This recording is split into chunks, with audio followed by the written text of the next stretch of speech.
Thank you so much, guys, for tuning into the tutorial today. Today we are going to be creating a new tile map inside of Unreal Engine. I'll discuss some of the things that we have to do to set that up correctly for you to be able to use within your games. Alright guys, so one of the things that you're going to want to do first is going to be create a new project. So we're not going to fully touch base on that today, but we did put up on the screen for you which project template we will be using today. We are going to use the 2D side scroller template, which is a great example on using Paper2d inside of Unreal Engine, and is what we're going to be using today to create our tile map. We have provided you with a sample tile map for you to be able to follow along during this tutorial. The tile map we provided was created for the 2019 Epic Mega Jam, in which we showcased Timmy and the Space Cats. So now let's get started on the tutorial. Alright everyone, now you will want to open up the Moon tile set that we provided for you, and once you have that opened, all you need to do is take the .png file and then drag and drop into the content browser located down here in the bottom half of the screen. So first thing that's going to happen, whenever this gets implemented, you can see that there is transparency added, but when you zoom in, you'll notice that much of the pixels get very blurred. So one of the first things we're going to want to do is we're going to want to change some settings to make this unfiltered.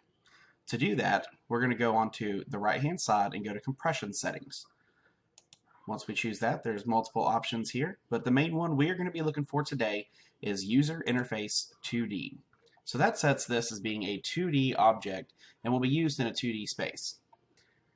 So once we scroll down a little further, you will then see texture group. Now this is the other important part, because this will also add filters that'll blur or add other effects into your 2D textures. And the one we want to do is 2D pixels unfiltered. So now that we've done that, you can see how the compression has changed on the tile map here. While there's a few other settings that you could adjust in this, those are the two main ones that we are going to be working with today and that we are going to be changing. Now, once you're done with that, we're going to go ahead and exit out of this, and you'll see now that that darker background that was on here originally is now gone. And there also is a quicker way of being able to do that and add those compression settings. If you right-click on any of your 2D textures that are added into the content browser, you can go up to Sprite Actions. Clicking on Apply Paper2d Texture Settings will also apply those same settings for the User Interface 2D on compression, as well as under Texture Group, the 2D pixels unfiltered. Once we have that completed, we'll go back here to the content browser, and we're going to click on the tile set file. Once we click that, we will go up to the top, go back to Sprite Actions, and now we are going to create tile set. And what this will do is create a Unreal asset that is known as a tile set. And that will be based off of the original tile set that we provided. And these tile sets inside of Unreal is what holds the collision data, as well as tells the program what size these tiles should be. So as I click around here, you can see that much of these do not seem to be the right size. So what we have is each of these tiles are 16 by 16 pixels for height and width, or the X and Y. And so we're going to want to change that. Initially, whenever you open up the Paper2d, the tile size will be set to 32 by 32 automatically. Changing that to 16 by 16, you will notice changes which part of the tile map we are editing to a 16 by 16 tile, allowing us to go into each tile, and we will be able to set the collision, as well as when we create our tile map, the tile map will know on our tile set how tall and wide they should be. We will not go through all of these right now, but what we can start with is we're going to start with these corner pieces. So these top pieces here, up in the corner, are going to be what the main character is going to walk on. So we're going to want to set the collision for that, and to do so, up at the top you will see Add Box, Add Polygon, and Add Circle. Now those are going to add a collision box, or polygon, or circle right onto this tile editor. So we're going to click Add Box, and you'll notice that it gives you some bounding boxes here that we are able to go in and adjust. By clicking on each of the corners, you will see that each of the collision boxes have a lighter blue color, and then clicking in the whole center will select the entire box, allowing you to move it as needed. If you click on the edges, you will also be able to click to drag and move as you would need it as well. So one of the things you may end up needing to do, as is the case with this corner piece, is to move and add vertices. All that you need to do is hold Shift and click where you would like to add that vertice. From there, you'll notice that added another vertice, as well as it gives you the option to be able to move that vertice around. So we're going to take this corner here, and we're going to put them both right along that. That will set this tile to have collision at an angle. So anytime that the character would step on this, they would actually be at an angle. So next we're going to move on to the next tile, and we're going to add a box. So with this one being 16 by 16 wide, it already knows that it needs to be 16 by 16 wide. Now that we've created our box, there isn't much else we need to do with this. So we can move on to our next one, and here we will do the same thing where we shift and click, and we will take this corner tile and we're going to move it down. Now you also notice that it moves along this grid right here. So this grid is the pixel grid. Each of these squares is 1 pixel wide and 1 pixel tall, and that is going to make up the 16 pixels by 16 pixels that you see with this tile set. So now you're going to also see some of these other corner pieces. So whenever you're making these platformer pieces, you're going to have some walls, and then you're going to have the bases, and most of those are going to be regular collisioned tiles. So we're just going to quickly go in here, we're going to add some boxes and get those set up. One of the other things we're going to just look at today is going to be this slanted tile. So we're just going to pick one of these at a time, and we're going to start by taking the box and selecting the box. So again, you can always select the edges or the vertices to adjust what size the box is.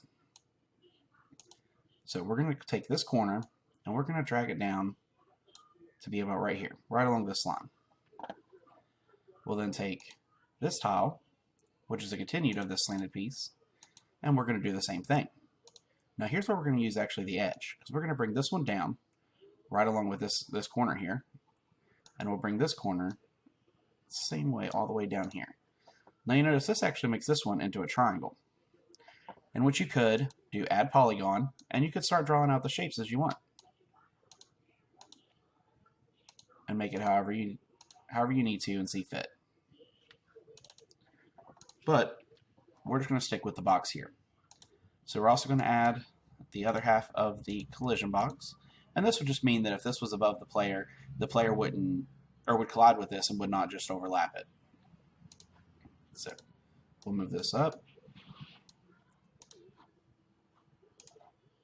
and we'll move this one up, and this one.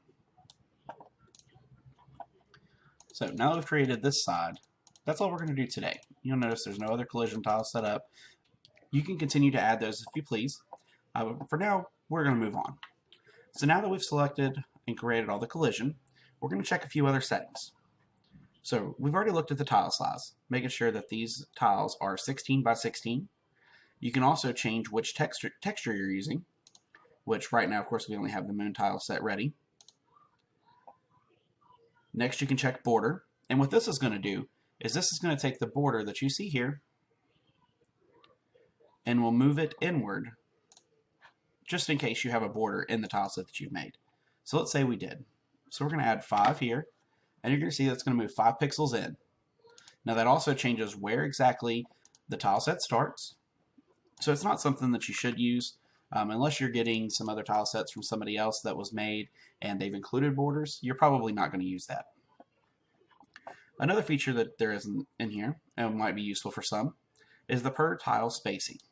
So what this does, if we enter 5 here, is it's actually going to, between each tile, give you a certain amount of space, which could be useful if you make room within the tile set for extra tiles or for extra spacing. So we're going to set that back to 0. And you can also go ahead and change some offset, which would actually offset where exactly it draws onto the tile map, as well as the background color, which would just change the background color that you see here. So once we're done with that, we'll close out.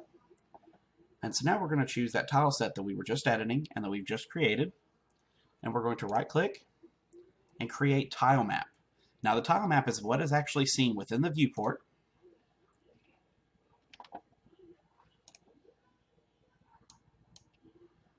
All right, we're going to give that a name, and we're going to call it Moon Tile Map. So now that we've created our Moon Tile Map, we're going to double click it, and it's going to bring up another window.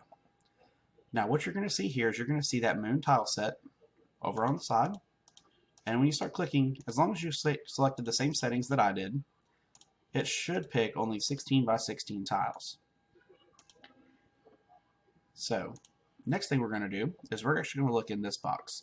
So this white edge actually shows the size of the tile map, which we can adjust because what it appears to be is only 4 tiles wide and 4 tiles high. So looking on the right hand side under the details, you can see the map width and the map height. So we're going to adjust those. So we're going to go ahead and just make those about 16 by 16. Now this is not 16 pixels. This would be 16 tiles, because the next one is tile width and tile height. And that tells the map width and map height what size it needs to be. Another setting you're going to see is pixels per Unreal unit. So one Unreal unit is how many pixels, and then separation per layer.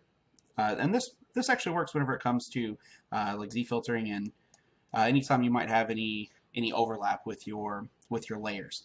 So much like other programs, you will have layers, and this will always provide 4 units between each layer.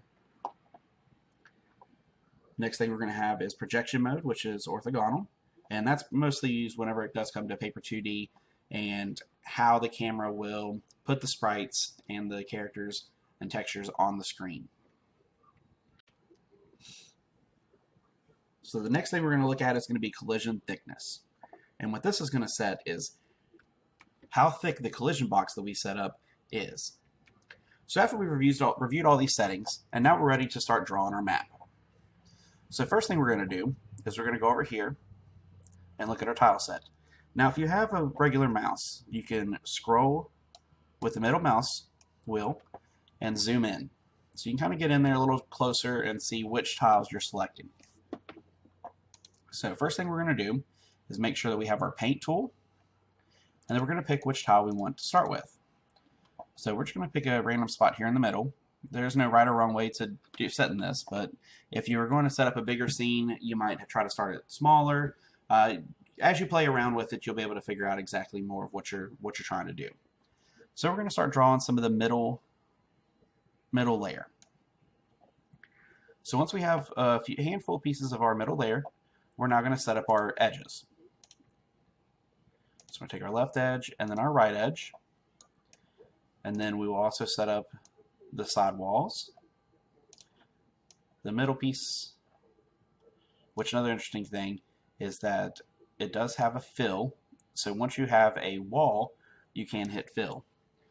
Now if you were to do it outside of this, of course it's going to fill the entire thing with whatever you have selected, but that's not what we want to do, because that would not make for a good tile map. So we're going to finish setting the sides, and then we're going to add the bottom piece. So with my simple tile maps that we've created, what you can see at the bottom here is kind of just showing us where it ends. So now that we've got a sample little tile map here, what we're going to do is actually go and add it into the level. Now first thing that you're going to notice once I do this is that when we drag it in, first we'll want to get it set up, and you can see that the tile map has the grid showing all the empty spaces that you also have within that tile map. So we can move it as we see fit and move it around the player. We are going to delete this piece of the world off as we don't want him to be able to stand on that. So, as you can probably tell by now, the starting character with the Paper2d side-scroller template is not set up for a 16 by 16 pixel tile set. So it doesn't look like it fits to scale, but this should give you a rough idea of how the game is going to look. So when we hit play, you'll notice that he stands on the tile map. And he's able to move around. We can jump off, and then we can jump back on. So that shows that our collision is set up correctly, and the tile map is within range of the collision data with the 2D side-scroller character. So we're going to exit out, and next what we're going to look at is we're actually going to pull back up the tile map, and we're going to add our slant piece. So the one thing I want to show you here is how you can select multiple tiles at once, and you'll see that it's got a bounding box around all the tiles that are selected. And when you go inside of the editor, you're able to go and adjust them as you need. So since we only have one layer set up, what happens if you draw over top of one?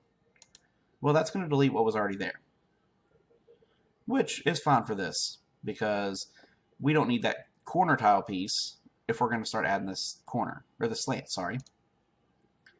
So now that we've created that, and you also notice that the bounding box and the slant piece, the right side of this kind of extends out of that bounding box. So when we click that, it doesn't draw outside of this tile map. So if we wanted to add more room, we would simply go over here to map width, and we'll change that to 20. And now when we go in and we draw it, it'll let us continue.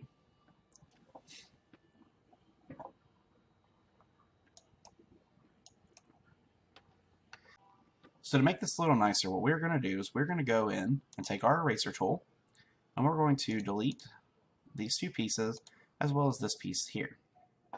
So we're going to go back to paint, and we're going to take this and paint that on there. So you can't tell any difference between the piece that we had selected originally and what's there now. So now what we're going to do is we're going to take this bottom middle piece and we're going to put it here. And you can see that those two kind of collide together. Another thing which we did not set up the collision for, but it'll be okay, is you're going to take these corner pieces. So sometimes when it comes to the tile maps, you'll have these kind of corner pieces, which are mostly used to link corner tiles. So we're going to take this and put it here, and you'll notice now that this links and looks pretty good together. So everything underneath this does not have any collision data, but all of this here does. And all this tiles that are slanted also have collision data. So the character would be able to get underneath here and walk, but not inside of this at all. So going back, one quick thing I want to show you is the layering system. So using this first tool here adds a new layer. You can also hit Control-Shift-N, and that'll create you a new layer. And then the next thing you can do is move it up and down based on where you want the layer to be. So we're going to take our layer 2 and we're going to create an additional, we'll just take all 9 pieces here, and we're going to add this and make it hover over this just a little bit. So you'll notice now that this collides and sits on top of the other tile. So the great thing about using layers, of course, is that you can turn them on and off. So now when we take that off, you can see the bottom half. And whenever it's on, you can see the top part. And this gives you a little obstacle to jump over. So we're going to look at this from inside the level now. And as you can tell, it doesn't kind of fit well because the 2-player character being so much bigger. But it should at least give you an example. So you'll notice that he tries to kind of climb over that. And that's just the way his collision is set up. So once we open this back up, we are now going to use these same kind of corner pieces, and we're going to add these in here. Take our middle piece, add that here, and now it looks almost good. Now, of course, I made this tile set fairly quickly, so it wasn't anything that was given a lot of thought. So there are some pieces that do not mix well, but you can kind of get the understanding that these corner pieces that we applied in here kind of give that extra little bit of attention that makes it look like it's merging. So in our other game, Azul Adventures, you can notice that a lot more. So I hope this has given you a great understanding of how to start using tile maps inside of Unreal Engine.